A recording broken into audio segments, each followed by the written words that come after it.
Okay, so this video is about how I build my nucs. My nucs are the same style that Michael Palmer uses. They're 8 1/8 wide, 9 5/8 tall, so it's basically a 4-frame deep nuke.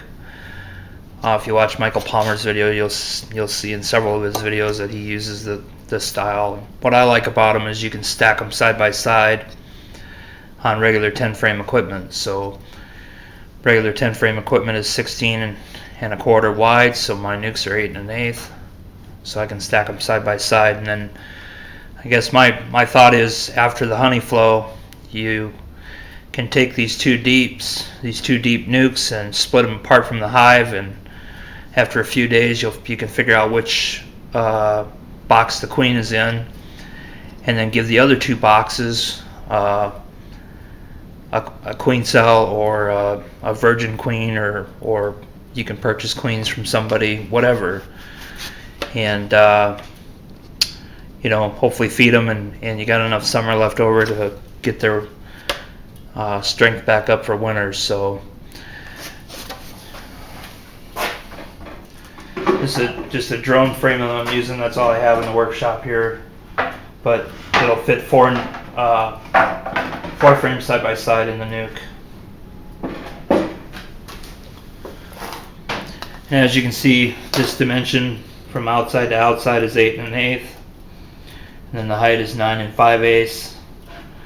And I like to use these entrance reducers. I'll talk more about that in a later part of the video. I'm sure everybody's got their opinion on these, but so far I like them. And then the side view, it's just the regular Langstroth dimensions. The outside length is 19 7/8, which means you need a board 19 1/8. I've got a rabbet here in this front piece that keeps everything aligned. And then I used to cut handholds in boxes, and I still do when I make regular 10-frame equipment, but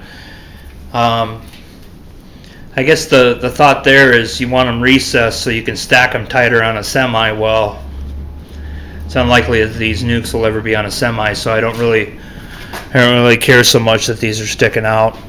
Cutting handholds isn't that hard, but it is time consuming, so I'd rather just glue and nail a cleat on there and it'll work forever. So that's what we're making today. I'm going to try and take you through step by step. Please like and subscribe, ask questions, give me your opinion. Thanks.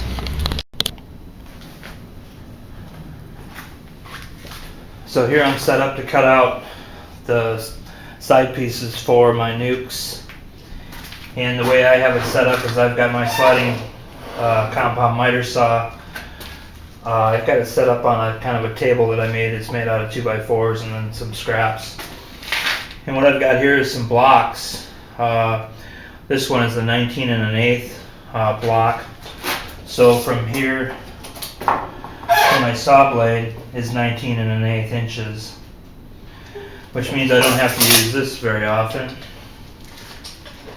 I can just slide the block. I can slide my plank up against the block, make sure it's square against the back of the table, and I know that this board will end up being 19 1/8.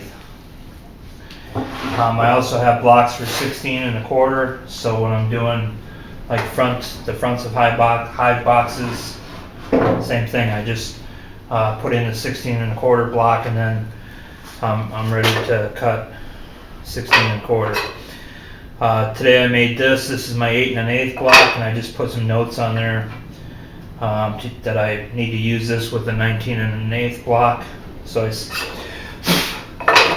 just slide that up against the back of table, and then I can put 1x12 up against that, and I'll end up with an 8 1/8 piece of wood. So right now I'm going to cut a couple 19 1/8.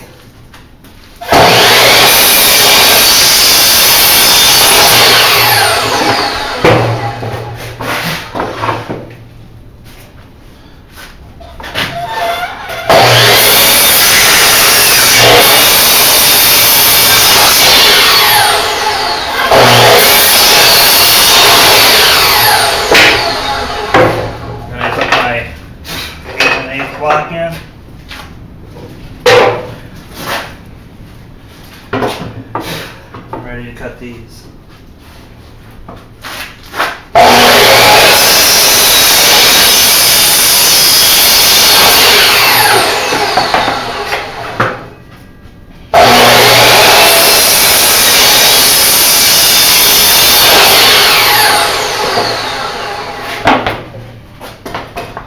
That didn't take long at all, and I've got all the pieces I need to make my nucs.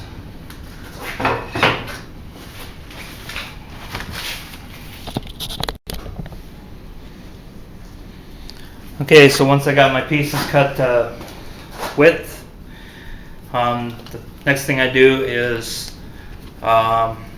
prepare it for the dado cuts on the ends. And I used to use a dado blade, but I like this setup a lot better. It's just a couple pieces of scrap that I screwed together. I can't remember what they're called, but it's just got a piece of, looks like 1/2-inch plywood, and then a piece of MDF that I had laying around, and then I've got over on this side, I've got 3 screws that hold it to my fence. As you can see here, my blade protrudes through the bottom piece, and the way I've got it set up is as long as I align the blade with the slot that's already there, I'll end up with a 3/8 wide cut. And then because I've got this height here, it allows me to hold, basically guide the workpiece. And I don't have to wonder if it's straight up and down. I don't have to worry too much about it slipping. So the first thing I do is I take a look at the board, see which side I think should be the inside. On this board, looks like maybe this knot is tighter on this side than it is on this side. So I'm just going to mark this with an I, and the bees will propylize that shut. I don't have to wonder if it's going to fall out. So now that I got it marked I, I'm ready to make my first cut. So I'll put the I on the inside, turn on the saw.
I don't know if you can see it, but I've got a couple saw slits in there now, and I still have to do this cut, but this cut in the top where the frame rest goes is only 5/8 of an inch deep, so I have to adjust the saw blade for that.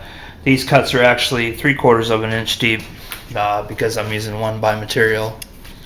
So time to change the saw setup.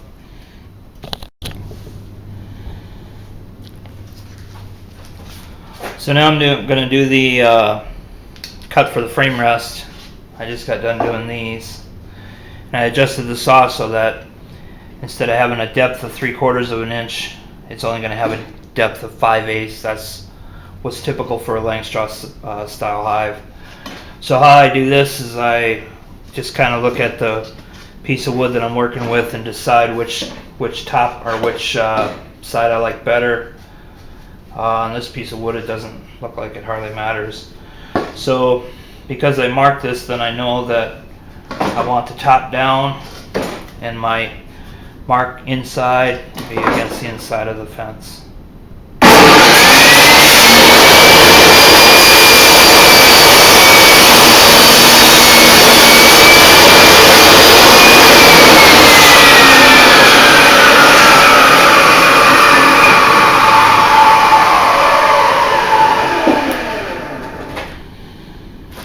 I like this way a lot better than using the dado blade.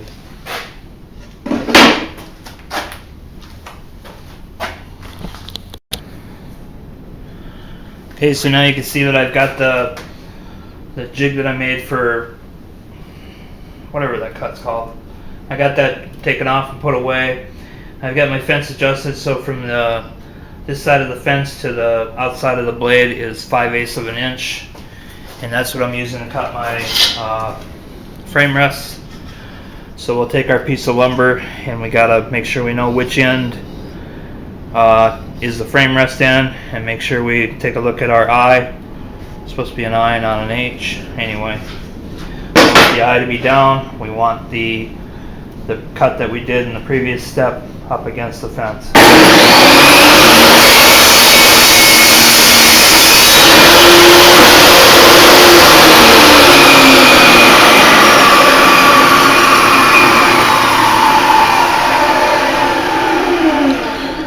There we got a nice groove.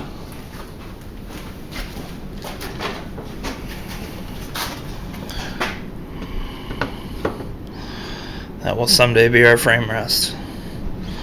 So I'm going to zip through the rest of these and then we'll do the sides. So there we have our stack of lumber. I think it's enough for 10 nucs if I remember right.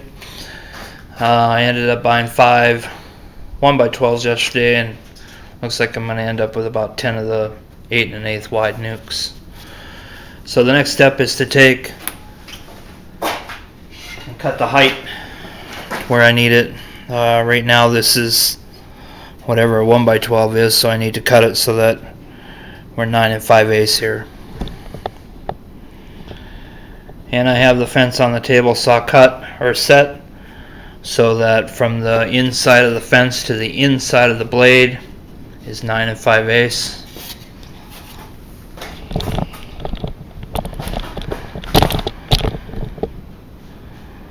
So we'll go ahead and cut some, see how they look.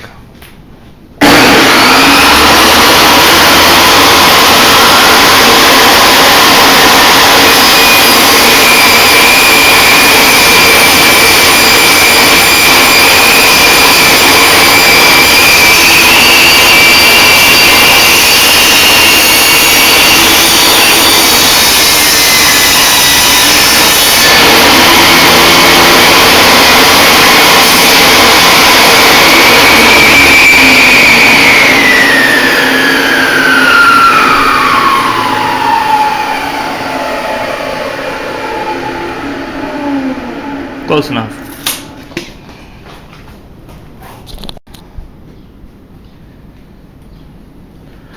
Okay, we got all our lumber cut out. Everything looks good. Got my stack of pieces here, and I'm getting ready to staple something together. So let's see how all this goes.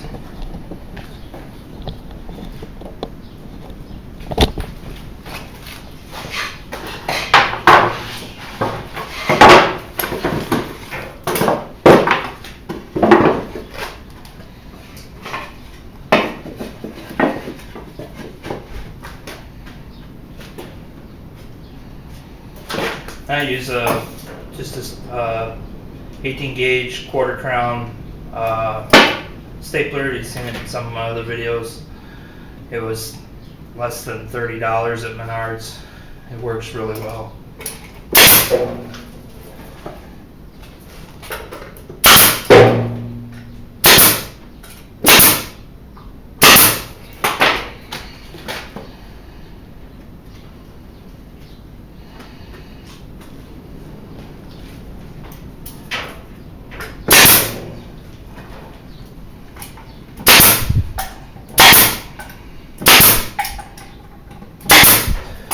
I used to glue everything, but I figured out that it doesn't seem like the glue lasts out in B yard. Seems like if your joints break, it doesn't seem like the glue slows it down much. I know that's controversial, but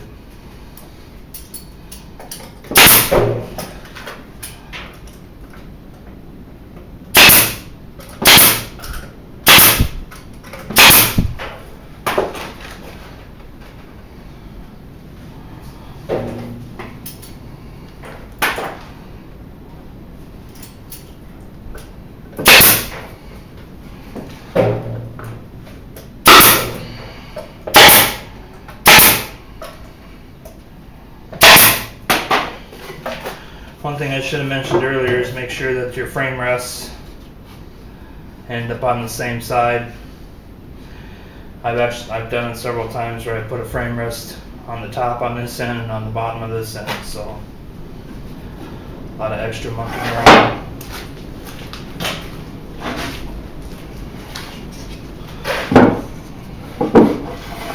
So that's the bulk of it. In the next video I'll show you how I put my entrance reducer on, and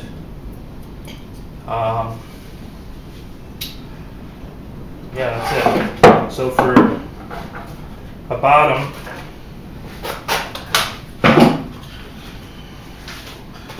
my plan is just to use a piece of 1x. Pretty easy, beads can come and go. And then when I don't have this stacked on top of another, like a deep or maybe another nuke, I'm just gonna set it on a cinder block with a piece of 1x underneath it, and a piece of 1x on top of it for a lid. I guess you didn't see the bottom part. So here's my 1x top. I'm going to use a 1x for a bottom as well.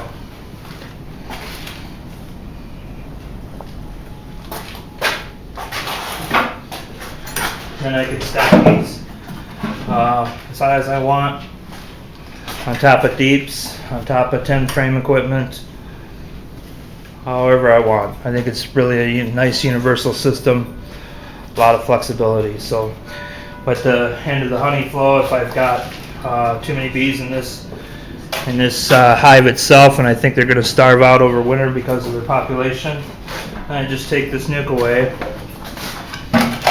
and whichever one doesn't have the queen will get a new queen, and then feed them, get them ready for winter. So check out the next clip. I'll show you how I put the entrance reducer entrance disc in the nuke. So thanks for watching.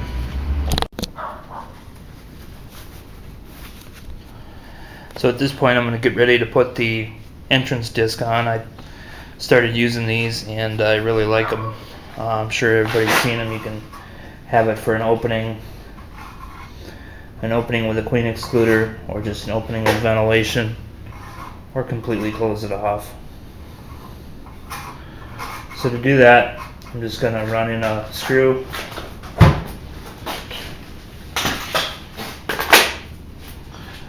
And I got about a 3/4 inch wood screw with a washer.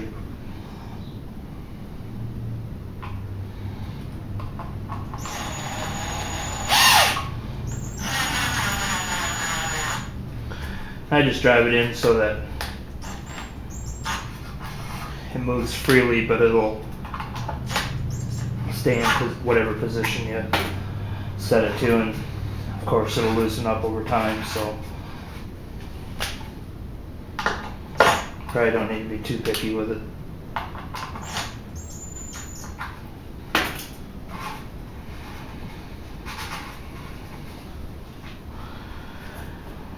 So then it's time to drill the hole. So we want it about 4 inches. I typically use a hole saw. And you'll want this at a slight angle downward so rainwater won't roll in. And I've got a 3/4 inch hole saw.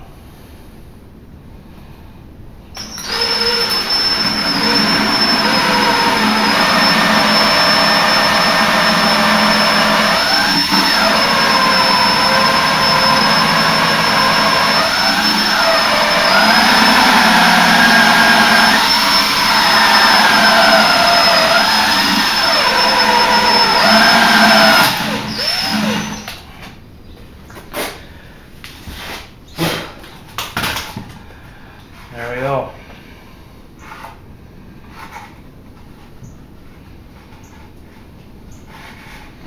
This entrance disc makes it easy.